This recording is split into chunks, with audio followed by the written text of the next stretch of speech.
आपण पाहत आहात सत्य बातम्याचं सखोल विश्लेषण रत्नाकर न्यूज। आता तयारी सुरू झाली 29 लोकसभा आणि राहुल गांधींची पावलं हे त्याच दृष्टीने पडत आहेत। आणि सध्या तर एक माझा अंदाज असा आहे की राहुल गांधींनी झोप उडवलेली आहे भारतीय जनता पार्टीची। कारण जेव्हा हे नीटचं प्रकरण बाहेर आलं, नीटचं प्रकरण बाहेर आल्यापासून संपूर्ण देशामध्ये एक मोदी विरोधी लाट, संपूर्ण देशामध्ये एक भाजप विरोधी वातावरण, संपूर्ण देशामध्ये तरुण एकवटला आणि बरोबर याच पॉइंटला राहुल गांधींनी तरुणांना आकर्षित करण्यासाठी झिंझिंच्या पाठीशी खंबीरपणे उभे राहिले। मित्रांनो, आणि 29चा निकाल हा अनपेक्षित असेल का असा माझा अंदाज आहे मला। कारण ज्या पद्धतीनं तरुण राहुल गांधींनी नागपूरमध्ये जाऊन तरुणांना संबोधन केलं, लगेच देवेंद्र फडणवीस साहेब नागपूरमध्ये दाखल झाले, त्याच्यापेक्षा जास्त शक्ती प्रदर्शन करण्यात आलं। कधी नव्हे ते तरुणांसाठी अनेक योजना जाहीर करा असं सरसंघचालक भागवत साहेब सुद्धा म्हणाले। ह्या घटना जे घडतायत, ह्या घटना कुठेतरी भाजपला हे जाणवतंय का की 29ची लोकसभा हे राहुल गांधीचं काँग्रेस जिंकेल? कारण ज्या पद्धतीनं नरेंद्र मोदी साहेबांवर आरोप झाले की ते प्रेस कॉन्फरन्स घेत नाहीत, तरुणांच्या प्रश्नाला उत्तर देत नाहीत, असं म्हटल्याबरोबर नरेंद्र मोदी समोर आले, त्यांनी संबोधन करायला सुरुवात केली। आणि माझं संपूर्ण महाराष्ट्रच नव्हे तर संपूर्ण देशात जे काही काँग्रेसचे नेते आहेत, या सर्व काँग्रेसच्या नेत्यांना एक आव्हान, एक मला असं खरं वाटतं की तू थोडासा धीर धरा, काळ तुमचा आहे। कारण पुढे येणारी जी काही निवडणूक आहे, ही निवडणूक खऱ्या अर्थानं जर रंगतदार ठरवणार आहेत ते तरुण, आणि हे तरुण कुठेतरी आता भारतीय जनता पार्टीवर नाराज आहेत का? कारण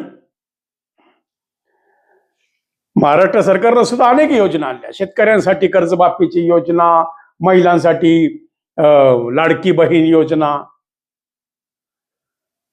तरुणांसाठी काय? हा प्रश्न तरुणांना पडणं साहजिक आहे। आणि तरुणांसाठी जो एक आशेचा किरण होता नीटची परीक्षा, त्या नीटच्या परीक्षेनं तरुण भरकटला, ज्यात नीटच्या परीक्षेमध्ये गैरव्यवहार झाला। प्रत्येक, मग ते MPSC असो, UPSC असो, टीचर्सचे असो, नर्सिंग डिप्लोमा असो, मेडिकल असो, प्रत्येक क्षेत्रातले पेपर फुटीचा जो एक कार्यक्रम कंटिन्यू सुरू आहे, याचा परिणाम तरुणांच्या मनावर झाला की अरे, भारतीय जनता पार्टीचं सरकार आपल्यासाठी काहीच करत नाही का, असं आता तरुणांना वाटतंय का? आणि म्हणून तरुण राहुल गांधीच्या प्रेमात पडतात। कारण एक काळ असा होता, मला माहिती आहे, की पप्पू पप्पू पप्पू म्हणून लोक आरडायचे। त्यांची ज्यावेळेस पहिली यात्रा भारत भ्रमण सुरू झालं, त्यावेळेस प्रतिसाद फार अत्यंत अल्प होता, कमी होता। पण आज राहुल गांधी ज्या ज्या ठिकाणी जात आहेत, त्या त्या ठिकाणी ते तरुणांच्या गळ्यातले ताईत बनतायत। आणि यामुळेच नक्कीच काँग्रेसला दिवस चांगले येतील आणि उद्या कोणत्याही आपण निवडणुका होऊ, प्रत्येक निवडणुकीमध्ये काँग्रेसला भरभरून यश मिळण्याची दाट शक्यता या तरुणामुळे निर्माण झाली. भ्रष्टाचाराचे प्रकरण बाहेर येत आहेत, दररोज नवीन घोटाळे बाहेर येत आहेत, महागाई प्रचंड वाढतीये, महागाई उच्चांक गाठतीये. कांद्याचा प्रश्न, यापूर्वी सोयाबीनचा प्रश्न होता, त्याच्यानंतर मधीच पेट्रोलचा प्रश्न निर्माण झाला, इंधन टंचाई निर्माण झाली. पंतप्रधानाला समोर येऊन सांगावं लागलं की गाड्या कमी वापरा, सर्वांनी सरकारी गाड्या कमी वापर करा, कार्यालयात बसा, मंत्रालयात या, मंत्र्यांनी दौरे कमी करा. या ज्या काही गोष्टी घडतायत या एक वर्षापासून, या वर्षापासून ज्या गोष्टी घडतायत, या प्रत्येक गोष्टीचं एक गांभीर्य मला जाणवत आहे की कुठेतरी संकेत मिळत आहेत येणारी लोकसभेची निवडणूक भारतीय जनता पार्टीला जड जाईल. म्हणून काँग्रेसच्या नेत्यांना थोडंसं सावध. तुम्हाला जरी भाजप जायची घाई झाली असेल, जरी भाजपच्या लोकांनी काही तुम्हाला बोलणी सुरू असली, जरी भाजप बरोबर तुमचे काही बोलणं चालू असलं, पक्षप्रवेशाबद्दल चर्चा सुरू असली, थोडं थांबा. कारण गेल्या 40 वर्षापासून मी जो राजकीय अभ्यास करतोय, जे काही राजकीय बोलतो, या राजकीय लोकात वावरतो, प्रत्येक निवडणुका, मग ती लोकसभेची असेल, विधानसभेची असेल, जिल्हा परिषदेची असेल, ग्रामपंचायतची असेल, पंचायत समितीची असेल, इव्हन सोसायटीची निवडणूक असेल, प्रत्येक निवडणुकीचा मी प्रचाराच्या सीडीच्या निमित्तानं बारकाईनं जवळून मला अभ्यास केलेला आहे. अनेक लोक माझ्याशी काही गोष्टी कुजबूज करतात, काही गोष्टी खाजगीत बोलतात, काही गोष्टी कानात बोलतात, काही गोष्टी व्यक्तिगत बोलतात, काही गोष्टी सार्वजनिक बोलतात. त्यांच्या बोलण्यातून मला एक आता असं जाणवत आहे, कुठंतरी काँग्रेस पुन्हा काट टाकते आणि येणारी कोणतीही निवडणूक ही भाजपला एवढी सोपी आहे असं मला वाटत नाही. कारण सगळ्यात डिस्टर्ब जर कोण झाला असेल तो तरुण झालेला आहे. हे झिंजीचं एक वादळ, या झिंजीच्या वादळामध्ये अजून सोसाट्याचा वारा सोडतोय राज ठाकरे साहेब, उद्धव ठाकरे साहेब, संजय राऊतची तोप भोंगा चालूच आहे. आणि हे जे एकंदर वातावरण जे तयार होत आहे, हे वातावरण भाजपसाठी फार काही पोषक आहे असं मला वाटत नाही. आणि म्हणून या विषयावर मला तुम्हाला दोन गोष्टी बोलावं वाटल्या. आणि मित्रांनो, मला काल एक गोष्ट जाणवली की सन्माननीय नितीनजी गडकरी साहेब, गडकरी साहेबांनी कुठेतरी निवृत्तीचे संकेत दिलेले आहेत का? गडकरी साहेबांना जाणून चुकलं की इथं आता आपण राहणं योग्य नाही असं त्यांना वाटतंय का? कारण त्यांनी सांगितलं की आता मी काम कमी केलेलं आहे, मला आता एवढं काम होत नाही, आता तरुणांना संधी दिली पाहिजे. मग आता तरुणांना संधी दिल्यामध्ये मोदी तरुण आहेत का? आता तरुण आहेत फक्त देवेंद्र फडणवीस आणि राहुल गांधी. मला तर असं चित्र वाटतंय की कदाचित राहुल गांधी समोर एकतर देवेंद्र फडणवीस उभे करतील, तरुणाला तरुण किंवा विनोद तावडे आहेत, म्हणून तावडेंकडे आता उत्तर प्रदेशची जबाबदारी दिलेली आहे. तावडेंचं जे पक्षातलं राजकीय वजन आहे, तावडेंचं जे पक्षातलं राजकीय भांडवल आहे, तावडेंची पक्षात ज्या पद्धतीनं मान मर्यादा प्रतिष्ठा ठेवली जाते, त्यावरून असं जाणवतंय की तावडेंचं भविष्य नक्कीच आता लवकरच उदयास येणार आहे. म्हणजे पक्षनिष्ठा ही किती फळं देऊन जाते त्याचं एक उदाहरण म्हणजे विनोद तावडे साहेब. कारण विनोद तावडे साहेबांना आम्ही प्रदेशाध्यक्ष असल्यापासून बघतोय. त्यांचं केलेलं काम, त्यांचा असलेला संयम, त्यांना महाराष्ट्रात कोणी रोखलं, महाराष्ट्रातून त्यांना दिल्लीत कोणी पाठवलं का, तर त्यांचा इथला रस्ता मोकळा झाला पाहिजे महाराष्ट्रामध्ये.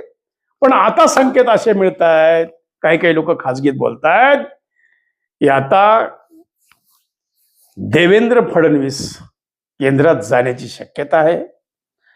लवकरच काहीतरी निर्णय होण्याची शक्यता आहे. आणि देवेंद्र फडणवीस 29चा पंतप्रधान पदाचा चेहरा असू शकतात काय? कारण अमित शहाना कितपत लोक स्वीकारतील हा जरा शंकेचा विषय आहे. अमित शहा किती जरी प्रयत्न करत असतील तरीही थोडी शंका आहे की कितपत लोक त्यांच्या पाठीशी. कारण पुन्हा तरुणांना संधी, कारण एकीकडे राहुल गांधींना टक्कर द्यायची. राहुल गांधींनी तर काल कहर केला की ऑटो रिक्षावाल्याचे कपडे त्यांनी घालून म्हणजे एक प्रतिनिधी डायरेक्ट रस्त्यावर आला. एकीकडे एसी बंद रूम मधून फेसबुक मधून बोलणारे नेते, मन की बात करून रेडिओवरून बोलणारे नेते, आणि एकीकडे रस्त्यावर ऑटो रिक्षावाल्याशी संवाद साधणारा एखाद्या गरीबाशी, एखाद्या भिकाऱ्याची, एखाद्या सर्वसामान्याची, एखाद्या अगदी दुर्मिळ खचलेल्या एक आदिवासी समाजात जाऊन त्यांनी संवाद सुरू केलेला आहे की त्याला जाणीव झालेली आहे की लोक आता भाजपला कंटाळलेले आहेत. कारण शेवटी अति तिथं माती, पाता पाता आता 3री टर्म होती आहे मोदींची पूर्ण. कदाचित मोदी ही 2 वर्ष पूर्ण करतील, काही सांगता येत नाही. कारण मोदीजवळ तेवढा संयम आहे, मोदींकडे तेवढी यंत्रणा आहे. मोदींच्या पाठीशी अनेक मोठे मोठे उद्योगपती आहेत, पैसेवाले आहेत, बिल्डर्स आहेत, लॉबी आहे, उद्योजकांची लॉबी आहे. हे सर्व जरी असलं तरीही राहुल गांधींनी या भाजपच्या नाकामध्ये दम आणला. मित्रांनो, त्याच्यानंतर मी बोललो नितीन गडकरी साहेब. नितीन गडकरींनी जी काल भाषणामध्ये सांगितलं की शेवट खाली हात आया है, खाली हात जाना है, खुदा के पास जाना है. प्रकृती अस्वस्थामुळे कदाचित नितीन गडकरींचे हे शब्द आलेत का? नितीन गडकरी झाली की शेवटी मला आरोग्य जपायचं आहे, शेवटी हे आरोग्य महत्वाचं आहे आणि तरुणांना आपण मार्गदर्शन केलं पाहिजे असं नितीन गडकरींना वाटणं म्हणजे नितीन गडकरींचे आता राजकारणातून निवृत्तीचे संकेत येत आहेत का? खरं तर नितीन गडकरींनी केलेलं प्रचंड काम. नितीन गडकरी आज आपण ज्यावेळेस हायवेहून जातो, अगदी 2-2 फूट उंचीचे सिमेंटचे रोड आपण बघतो आणि हे पुढे शेकडो वर्ष नितीन गडकरी हे नाव कोरल्या जाणारे. लक्षात ठेवा, प्रत्येकाच्या हृदयात राहणारे की हे रोड नितीन गडकरींनी तयार केले, हे रोड केंद्रीय मंत्री नितीन गडकरींची देण आहे. त्यामुळे नितीन गडकरी नावाचा एक ठसा. आणि आज नितीन गडकरींना जे वाटतं की तरुणांच्या हातामध्ये संधी दिली पाहिजे, मग आता नितीन गडकरींच्या मनामध्ये देवेंद्र फडणवीसांना केंद्रात पाठवायचं आहे का? फडणवीसांचं काही पुढे पंतप्रधान पदाचे योग आहेत का? तर नक्कीच एक माझा असा वैयक्तिक अंदाज असा आहे की यापुढे राहुल गांधींच्या समोर टक्करला टक्कर देणारा नेता जर भाजपमध्ये केंद्रामध्ये आता कोण टिकू शकत असेल त्यांचं नाव आहे देवेंद्रजी फडणवीस साहेब. कारण त्यांची असलेली स्वच्छ प्रतिमा, रोखठोक उत्तर, कोणताही भ्रष्टाचाराचा डाग अजून तरी देवेंद्रजीवर नाही आहे. त्यामुळे त्यांच्याकडे काही बोट दाखवायला जागा नाही आहे. असं एक त्यांनी जपलेलं आपलं चारित्र्य, त्यांचा स्वभाव, स्पष्ट वक्तेपणा आणि कधीही लूज टॉक, त्यांनी कधी असं चुकीचं काही त्यांच्या तोंडातून वाक्य गेलं आणि त्याचा उहापोह झाला असं कधी घडलेलं नाही आहे. म्हणून मला असं वाटतं की येणाऱ्या लोकसभेला कदाचित मोदी स्वतःहून सन्मानाने निवृत्त होतील. या निवडणुकीच्या काही 6 महिने अगोदर किंवा अगोदरच निवडणूक 6 महिने घेऊ शकतात किंवा वेळेवर जरी घेतली, कदाचित निवडणूक हा जो कार्यकाळ निवडणुकीपर्यंतचा तो नरेंद्र मोदी पूर्णही करतील. पण पुन्हा मोदींचा चेहरा समोर येईल का या बाबतीत मला नक्की शंका आहे. पण मला असं वाटतं की राहुल गांधींच्या समोर जर चेहऱ्याला चेहरा द्यायचा असेल तर आज भाजप समोर एक चेहरा आहे देवेंद्र फडणवीस, दुसरा चेहरा आहे विनोद तावडे, अजून काही उत्तर प्रदेशचे काही लोक आहेत, काही बिहारचे आहेत. असे अनेक लोक जर आपण तरुण म्हणजे आता या पुढचं राजकारणाची दिशा या हिंदुस्थानमधला, या भारत देशामधला तरुण ठरवेल, झेंजी ठरवेल. आणि म्हणून राज ठाकरे म्हणले या झेंजीने या सरकारच्या झिंजा उपटल्या. हे काही खोटं नाही आहे, अगदी सत्य आहे. कारण आज महाराष्ट्र सरकार सुद्धा आता बघितलंय आपण की नीटचा घोटाळा झाल्यापासून आता कोचिंग क्लासेसवर कडक निर्बंध लागतात, लावायलाच पाहिजे. आणि तिसरी घटना आता तुम्हाला मला बोलायची मित्रांनो, की आत्ताच मी एक फेसबुकवर पाहिलं की हे डाकू आहेत का डॉक्टर आहेत, म्हणजे एवढी लूट, एवढी प्रचंड प्रमाणात लूट चालू आहे. आरोग्य खात्यात सुद्धा भ्रष्टाचार चालू आहे. व्हेंटिलेटर खरेदीमध्ये भ्रष्टाचार चालू आहे. नवीन घेतलेली यंत्रसामुग्री जळून खाक होती, 3 बालकं मृत्युमुखी पडतायत. प्रत्येक हॉस्पिटलचं फायर ऑडिट का होत नाही? प्रत्येक हॉस्पिटल तिथल्या पोलीस स्टेशनला धरून का असतो? तिथल्या इन्स्पेक्टर धरून का असतो? तिथल्या राजकीय नेत्या धरून का असतो? म्हणून ह्या आता कितीतरी केसेस घडतायत मित्रांनो. लोक आक्रोश करतायत हॉस्पिटल समोर की आमचं हे गेलं, आमचं ते गेलं, चुकीचं निदान झालं, डॉक्टरचा हलगर्जीपणा झाला. मग डॉक्टर म्हणजे काय? फक्त तुम्ही जनतेला लुटायसाठी तुम्हाला दिली डिग्री आहे का? जनतेच्या प्रश्नासाठी तुम्ही लोक काय करता? सर्वसामान्य फक्त नेत्यांचे वाढदिवस आले की त्यांचे फोटो लावायचे हॉस्पिटलच्या बाहेर, एक दिवस फ्री कॅम्प म्हणायचं आणि त्या फ्री कॅम्पच्या नावाखाली त्याला दुसऱ्या दिवशी ऍडमिट व्हायला सांगायचं की ह्यांचं मीटर सुरू व्हावं. काय सुरू आहे? तुम्हाला काय वाटतं मित्रांनो? योग्य वाटलं तर लाईक करा, शेअर करा, सबस्क्राईब करा नसेल केलं तर, आणि पाहत राहा. दररोज तुम्हाला भेटायचा मी आता प्रयत्न करतोय मित्रांनो. आपल्या भाषण कलेच्या क्लासचे पहिली बॅच संपली, आता दुसरी बॅच 1 तारखेपासून सुरू होते आहे. 1 सप्टेंबर पासून दुसऱ्या बॅचला ऍडमिशन सुरू झालेलं आहे. ऑनलाईन आणि ऑफलाईन दोन्ही बॅच चालू आहेत. ऑनलाईन ऑफलाईन दोन्ही प्रवेश सुरू आहेत. आपल्याला ऍडमिशन घ्यायचं असेल तर आपण 9890398788 ला संपर्क करा आणि माझ्या रत्नाकर औसेकर भाषण क्लासचा आपण अनुभव घ्या. अहो, ज्याला बोलता येते त्याला 1 महिन्याच्या आत मी बोलायला शिकवतो. फक्त तुम्हाला द्यायचं आहे दररोज 1 तास. ऑनलाईन या, ऑफलाईन या. आपला क्लास सुरू आहे. 1 तारखेपासून नवीन बॅच सुरू होत आहे, 1 सप्टेंबर पासून. तर चला प्रवेश घ्या. भेटूया मित्रांनो पुन्हा उद्या एका नवीन विषयासह. तोपर्यंत काळजी घ्या. धन्यवाद. रत्नाकर औसेकर युट्यूब चॅनलचा उपक्रम माझं लातूर माझा व्यापारी, माझं लातूर माझा व्यापारी. जे नवं लातूरला हवं. रत्नाकर औसेकर स्टुडिओज, व्यापारी धर्मशाळा कॉम्प्लेक्स, गांधी चौक, लातूर. व्यापार वाढवा, उद्योग वाढवा, व्यवसाय वाढवा, सामील व्हा, लातूरला मोठं करा. संपर्क करा रत्नाकर औसेकर स्टुडिओज, व्यापारी धर्मशाळा कॉम्प्लेक्स, गांधी चौक, लातूर. Mobile number 9890398788.